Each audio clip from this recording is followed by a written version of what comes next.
Hello दोस्तों, स्वागत है हमारे YouTube चैनल में। और आज की क्लास में हम लोग पढ़ेंगे एक ऐसे टॉपिक के बारे में जो हमेशा हमको कंफ्यूज करता है।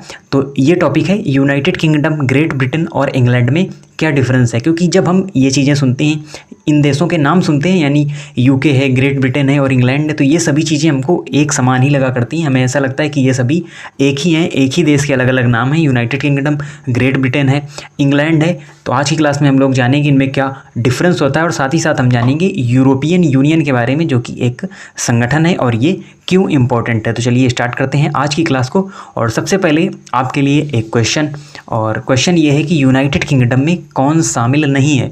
यानी इनमें चार ऑप्शंस में जो तीन हैं वो इसमें यूनाइटेड किंगडम के अंतर्गत आते हैं और एक इसमें शामिल नहीं है। तो इस क्वेश्चन को हम आपको बताएंगे बाद में, और आप खुद ब खुद इस क्वेश्चन को सॉल्व कर लेंगे जब आप इसके बारे में डिटेल में आपको पता चल जाएगा। तो चलिए, आज सारे जो कन्फ्यूजन है आपके वो दूर होने वाले हैं और हम देखेंगे इसके डिफरेंस के बारे में, यूके, इंग्लैंड और ग्रेट ब्रिटेन में क्या डिफरेंस होता है, और फिर हम इस क्वेश्चन को सॉल्व करेंगे। तो सबसे पहले यहाँ पर हम देखते हैं यूनाइटेड किंगडम के बारे में। तो देखिए, जो यूनाइटेड किंगडम है इसमें इंग्लैंड, स्कॉटलैंड, वेल्स और नॉर्दर्न आयरलैंड यानी नॉर्दर्न आयरलैंड, तो आयरलैंड का जो उत्तरी भाग है वो, और उसके साथ ही साथ इंग्लैंड, स्कॉटलैंड और वेल्स, ये यानी ये चारों का जो समूह है उसे यूनाइटेड किंगडम कहा जाता है।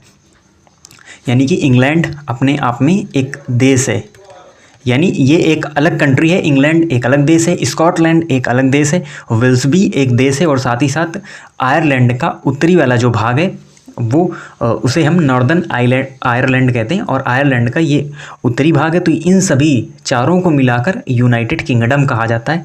यानी जब बात हो यूके की तो आप वहाँ पर समझ जाइए कि ये चारों उसमें शामिल है। और फिर हम देखते हैं ग्रेट ब्रिटेन। तो ग्रेट ब्रिटेन क्या होता है? तो ग्रेट ब्रिटेन में क्या होता है, बस जो ये नॉर्दर्न आयरलैंड है, यानी आयरलैंड का जो उत्तरी भाग है वो इसमें हटा दिया जाता है, और बाकी जो इंग्लैंड है, स्कॉटलैंड है और वेल्स हैं, इन तीनों को मिलाकर ग्रेट ब्रिटेन कहा जाता है। यानी जब बात ग्रेट ब्रिटेन की जाए तो आप वहाँ पर या ये आप समझ जाइए कि वहाँ पर इंग्लैंड, स्कॉटलैंड और वेल्स तीनों को मिलाकर बात की जा रही है। तो अब आपको इसके बारे में डिफरेंस पता चल गया होगा। यूके का मतलब ये चारों उसमें शामिल है, ग्रेट ब्रिटेन का मतलब ये तीन उसमें शामिल हैं, और जब बात हो इंग्लैंड की तो इंग्लैंड अपने आप में एक देश है जो कि ग्रेट ब्रिटेन और यूनाइटेड किंगडम के अंतर्गत आता है। और उसके बाद स्कॉटलैंड, ये भी अपने आप में एक अलग देश है, और वेल्स ये भी अपने आप में एक अलग देश है। तो ये आपको इसमें डिफरेंस पता होना चाहिए। तो उसके साथ ही हम देख लेते हैं उस क्वेश्चन को भी जो अभी हमने आपसे पूछा था।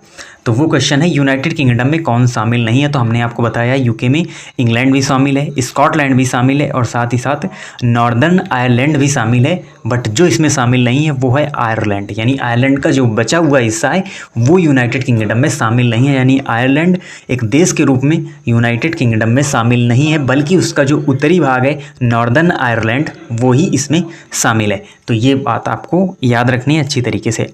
अब हम आगे देखते हैं और मैप के माध्यम से हम इनको अच्छी तरीके से समझेंगे। तो देखिए, ये एक मैप है, यानी टर्मिनोलॉजी ऑफ द ब्रिटिश आइसल्स। तो ये क्योंकि ब्रिटेन एक आयरलैंड है, आप देख सकते हैं ये यूरोप कॉन्टिनेंट में पड़ता है। तो जो ब्रिटेन है ये कहाँ पर पड़ता है, यानी जो यूनाइटेड किंगडम है ये पड़ता है यूरोप कॉन्टिनेंट में। और ये आप देख सकते हैं ब्रिटिश आइसल्स, यानी एक ये अलग से द्वीप है, क्योंकि यहाँ से आप देखिए जो रेड वाली बॉर्डर है ये यहाँ से गई है, ये है यूरोप कॉन्टिनेंट, और बीच में जो समुद्र हैं वो पड़ते हैं, और फिर ये अपने आप में इतना जो एरिया है ये पूरा अलग ही दिया हुआ है जो रेड लाइन के अंतर्गत है, ये आप यहाँ पर देख सकते हैं। अब इनमें सभी चीज़ों को दर्शाया गया है एक मैप के माध्यम से, तो आप यहाँ पर समझिएगा। तो ये जो ग्रीन वाली लाइन है ये है कंट्री आयरलैंड। तो देखिए, पूरा आयरलैंड यूनाइटेड किंगडम के अंतर्गत नहीं आता है, बल्कि वो एक ब्रिटिश द्वीप के अंतर्गत आता है आयरलैंड, बट वो यूनाइटेड किंगडम का पार्ट नहीं है। तो यहाँ पर ये जो डार्क ब्लू वाली लाइन है ये आप देख सकते हैं United kingdom of great Britain and northern Ireland. तो ये देखिए, यहाँ से आयरलैंड का उत्तरी वाला हिस्सा ये यहाँ पर इस प्रकार से ये जो पूरा एरिया है ये आता है यूके के अंडर में, यानी यूनाइटेड किंगडम के अंतर्गत ये हिस्सा आता है। और फिर ये वाली जो लाइन है, बैंगनी कलर वाली जो लाइन है ये यहाँ पर दर्शा रही है ग्रेट ब्रिटेन को, ग्रेट ब्रिटेन को, यानी ग्रेट ब्रिटेन में कौन कौन शामिल है, स्कॉटलैंड शामिल है, इंग्लैंड शामिल है और वेल्स शामिल है। तो ये जो 3 देश हैं ये ग्रेट ब्रिटेन में शामिल है। और जो डार्क ब्लू वाली आप लाइन देख रहे हैं ये सभी जो कंट्री हैं ये यूके में शामिल है, यानी यूनाइटेड किंगडम में शामिल है। और आयरलैंड अपने आप में एक अलग कंट्री है, यानी रिपब्लिक ऑफ आयरलैंड इसे हम कहते हैं। और जो नॉर्दर्न आयरलैंड है ये पार्ट है यूनाइटेड किंगडम का। तो आई होप आप अच्छी तरीके से इन सभी चीज़ों को समझ गए होंगे, इनमें आपस में क्या डिफरेंस होता है। तो चलिए अब आगे बढ़ते हैं और देखते हैं अगले टॉपिक की ओर, जो कि है यूरोपियन यूनियन। तो यूरोपीय यूनियन के बारे में भी हमको जानना जरूरी है, जो कि अपने आप में एक संगठन है और कहीं ना कहीं जो यूके का संबंध है वो इससे रहा है, काफ़ी चर्चा में ये सब्जेक्ट भी रहा है। तो क्या इससे यूके से यूरोपियन यूनियन का क्या कनेक्शन है ये भी हम आपको बताएंगे आगे अभी। तो यूरोपियन यूनियन क्या है, तो यूनियन के नाम से ही पता चलता है कि ये एक प्रकार का संगठन है, यूनियन है। तो it is a political and economic union. तो ये एक पॉलिटिकल एंड इकोनॉमिक यूनियन है और ये यूनियन है 27 देशों का, यानी 27 देश इसके मेंबर हैं, 27 मेंबर स्टेट्स, यानी 27 वर्तमान में इसके मेंबर हैं। 27 यूरोपीय कंट्री, यानी जो यूरोप कॉन्टिनेंट में आने वाले जो कंट्री हैं 27 कंट्री वो इस यूरोपियन यूनियन के सदस्य हैं। और यूरोपीय यूनियन का हेडक्वार्टर भी आपको पता होना चाहिए, हेडक्वार्टर इसका है बेल्जियम के ब्रुसेल्स में। तो इसका हेडक्वार्टर है ब्रुसेल्स में और 27 देश इसके सदस्य हैं। और यूरोपियन यूनियन का मतलब क्या होता है, यानी जो ये 27 देश हैं इन्होंने आपस में अपना एक संगठन बना रखा है कि आपस में जो भी ट्रेड होगा, व्यापार होगा वो भी फ्री हो सके और सभी जो बॉर्डर हैं इन 27 देशों के आपस में हमेशा खुला रहते हैं। यानी कि अगर आप 27 में एक भी कंट्री का अगर आपके पास वीज़ा पासपोर्ट है तो आप सभी 27 कंट्री में जा सकते हैं, कहीं पर भी आपसे पूछताछ नहीं होगी, यानी उसके लिए अलग आपको वीज़ा या पासपोर्ट की ज़रूरत नहीं पड़ेगी, क्योंकि इन्होंने आपस में अपना संगठन बना रखा है यूरोपियन यूनियन। और ये आपस में इसी प्रकार से व्यापार करते हैं और एक संगठन के रूप में, जैसे बहुत सारे संगठन होते हैं अलग अलग वर्ल्ड में, आपने देखे भी होंगे, नाटो हो गया, क्वाड हो गया, क्वाड ग्रुप, ये सभी संगठन इसीलिए बनाए जाते हैं जिससे कि आपस में सामंजस्य बना रहे और व्यापार आदि में जो सुविधा हो वो बहुत ही ज़्यादा सुविधा यहाँ पर मिले। और इसके साथ ही साथ अगर हम बात करें तो यूरोपियन यूनियन जीडीपी का एक बड़ा हिस्सा यूरोपियन यूनियन के अंतर्गत आता है, क्योंकि इसमें सभी जो रिच कंट्री हैं यूरोप के, लगभग रिच कंट्री यहाँ पर आपको शामिल हुए मिलेंगे। तो जीडीपी का एक बड़ा हिस्सा कवर करता है यूरोपियन यूनियन।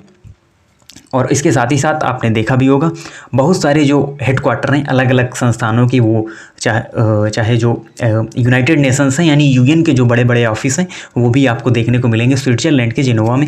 तो इसलिए कहीं ना कहीं एक प्रकार से हम ये कह सकते हैं कि यहाँ पर काफ़ी ज़्यादा जो रिच टाइप की क्वालिटीज़ आपको देखने को मिलेगी इन कंट्रीज़ के अंतर्गत, इसीलिए जीडीपी का एक बड़ा हिस्सा यूरोपियन यूनियन के अंतर्गत आता है। तो ये तो हुई पूरी जो बात यूरोपियन यूनियन को लेकर। अब इनके जो सदस्य राष्ट्र हैं उनके बारे में भी हम यहाँ पर देख लेते हैं। तो चलिए यहाँ पर देखते हैं यूरोपियन यूनियन के जो सदस्य देश हैं। तो ये देखिए ये है यूरोपियन यूनियन, बट यहाँ पर क्या है कि आपको यहाँ पर 28 सदस्य देखने को मिलेंगे और फिर हम बताएंगे आपको कि यहाँ पर हमने आपको 27 बताया पीछे, लेकिन यहाँ पर 28 हैं। तो क्या कुछ हुआ था उसके बारे में भी हम बात करेंगे। सबसे पहले हम देख लेते हैं जो इसके सदस्य राष्ट्र हैं। इनमें शामिल है Austria, Belgium, Bulgaria, Croatia, Cyprus और चेक, उसके बाद Denmark, Luxembourg, Estonia, Finland, France, Greece, Hungary, Ireland, Italy, Latvia, Lithuania, Malta, Netherlands, Poland, Germany, पुर्तगाल, Romania, Slovakia, Slovenia, Spain, Sweden और यूके। तो इतने इसके सदस्य राष्ट्र हैं। बट अब क्या हुआ, यानी 2020 में यूके ने यूरोपियन यूनियन को छोड़ दिया था, इसीलिए यहाँ पर आपको 28 कंट्री दिख रहे होंगे। बट इस समय वर्तमान में केवल और केवल 27 कंट्री ही यूरोपियन यूनियन के सदस्य हैं, मेंबर हैं यूरोपियन यूनियन के, क्योंकि यूके ने यूरोपियन यूनियन को यहाँ पर छोड़ दिया था। और आप देखेंगे यहाँ पर कि हमने आपको पीछे बताया कि जो नॉर्दर्न आयरलैंड है वो तो यूके का हिस्सा है, बट जो आयरलैंड है वो यूके का हिस्सा नहीं है। देखिए यहाँ पर आयरलैंड जो है ये यूरोपियन यूनियन का सदस्य है। तो क्या कुछ हुआ था यूके को लेकर, यूके यूरोपियन यूनियन से अलग हो गया और इस घटना को ही कहा जाता है ब्रेग्जिट।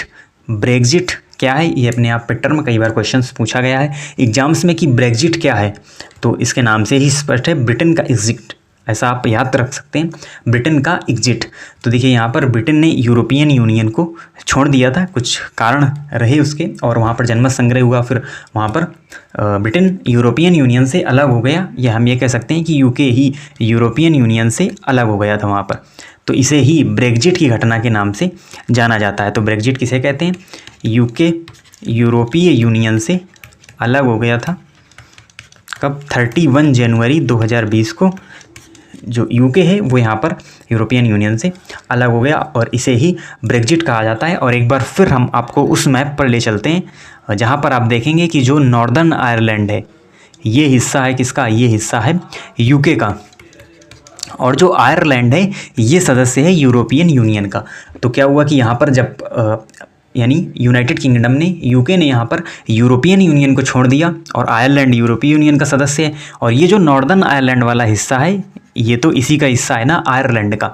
तो इसी को लेकर काफ़ी कुछ इशूज चलते रहे, और जो भी फूड का संकट आया, अभी आप रिसेंट में देख भी रहे होंगे कई सारे आर्टिकल्स में ये बात भी सामने आई कि यहाँ पर जो फूड की जो अवेलेबिलिटी है वो यहाँ पर नहीं हो पा रही है उतनी ज़्यादा, क्योंकि कुछ प्रॉब्लम्स आ रही हैं ट्रेड को लेकर। क्योंकि पहले जब यूके इसका सदस्य हुआ करता था यूरोपियन यूनियन का, तो यहाँ पर ट्रेड वेड सब फ्री रहता था, कोई भी दिक्कत नहीं थी क्योंकि उसका सदस्य ही था। और जब ये इससे अलग हो गया तो यहाँ पर नॉर्दर्न आयरलैंड वाले लोगों को दिक्कत होने लगी है, और यूरोपियन यूनियन ने अपनी यहाँ पर बॉर्डर बना ली है इस प्रकार से, इस जगह से।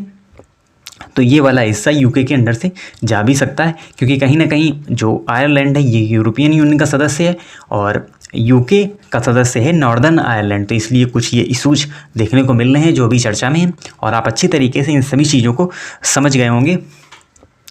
तो इस प्रकार के इसी टाइप्स की जो इन्फॉर्मेटिव वीडियोज़ हैं उसके लिए आप हमारे चैनल को सब्सक्राइब करें, साथ ही साथ बेल आइकन को भी प्रेस करें, जिससे जो भी न्यू वीडियो अपलोड हो उसकी नोटिफिकेशन आपको मिल सके। और साथ ही साथ हमारा टेलीग्राम चैनल भी है, उसे भी आप ज्वाइन करें, तो जो भी करंट से रिलेटेड न्यूज़ होती है या किसी भी टॉपिक के संबंधित कोई पीडीएफ्स या इमेज होती है वो भी आपको वहीं पर मिलेगी। और देखिए हमने आज पढ़ा यूरोपियन यूनियन के बारे में, बाकी के जो संगठन हैं उनके बारे में भी अगर आप पढ़ना चाहते हैं, जैसे G20 क्या होते हैं, G77 क्या होता है, विश्व बैंक का IMF में क्या डिफरेंस है, और उसके साथ ही साथ बहुत सारे जो अलग अलग संगठन हैं, नाटो है, ब्रिक्स है, सार्क है, इन सभी में क्या डिफरेंस होता है, किनमें कौन कौन से देश इनके सदस्य हैं, इन सभी के बारे में भी डिटेल में वीडियो आपको हमारे चैनल में मिल जाएगा। प्लेलिस्ट में जाएंगे, वहाँ पर स्टैटिक जीके के नाम से प्लेलिस्ट होगी, और आपको यहाँ पर ये जो यानी एक प्लेलिस्ट भी आपको दिख रही होगी, साथ ही साथ वीडियो भी दिख रहा होगा, जो भी संगठन है, ऑर्गेनाइजेशन है इंपॉर्टेंट, तो आप इनके बारे में भी